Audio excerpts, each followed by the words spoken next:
There's a lot to cover, so let's get started.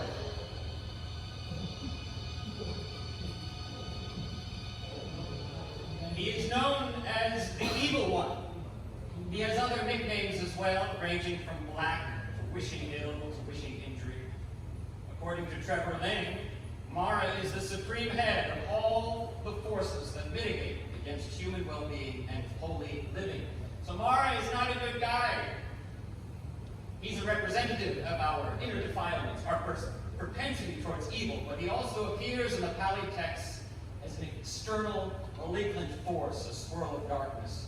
Although defeated by the Buddha, he keeps reappearing, trying to undermine the Buddha and keep everyone, including us, forever locked in samsara.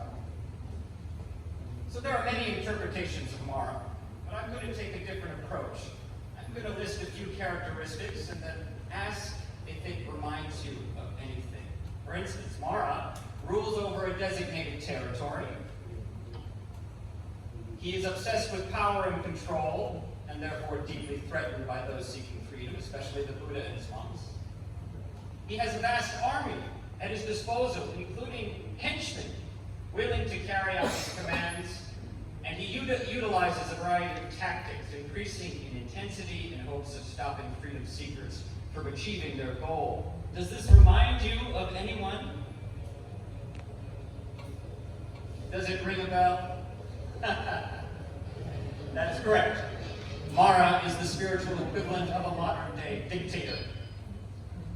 So I want to ask you two questions. To what extent does Mara's use of repression resemble that of a modern-day dictator? And two, is there anything that the Buddha and his victory over Mara can give populations using nonviolent action to achieve their own political freedom against dictatorships and other forms of authoritarianism?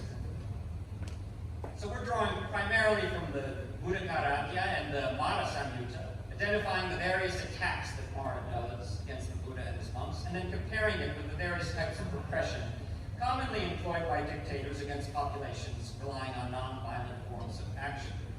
So there are many forms of government repression. Now what we're going to do is utilize one paradigm by Kurtz and Smithy, which divides repression into 6 types. Now these range from low intensity to high intensity. Now I'll tell you what I'm going to do. I'm going to describe the type of repression and then list an example from the Buddhist text where Mara is using this kind of repression. So, low intensity, hegemony. The dictator encourages obedience. The public channels their descent into consumerism, reinforcing the system that they are trapped in. Mara encouraging the Buddha or his monks to give up the spiritual path and pursue sensual pleasures, keeping them bound in samsara. Enjoy sensual pleasures, otherwise you'll repent, he says.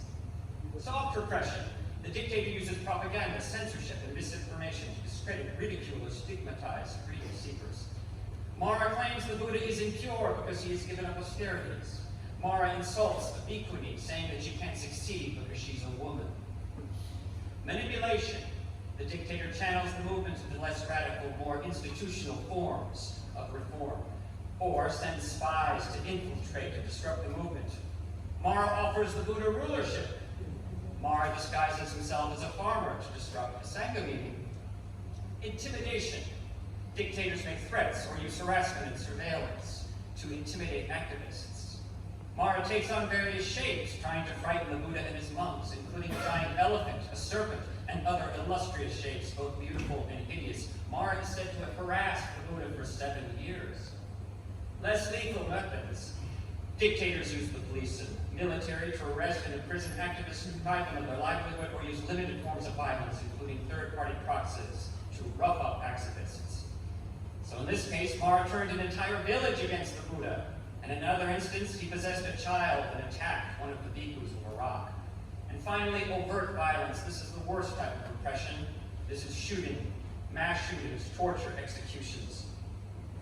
Mara and his army attacked the Buddha with arrows, trees, darts, clubs, swords, live embers, lightnings, etc., which are so powerful that the earth shakes.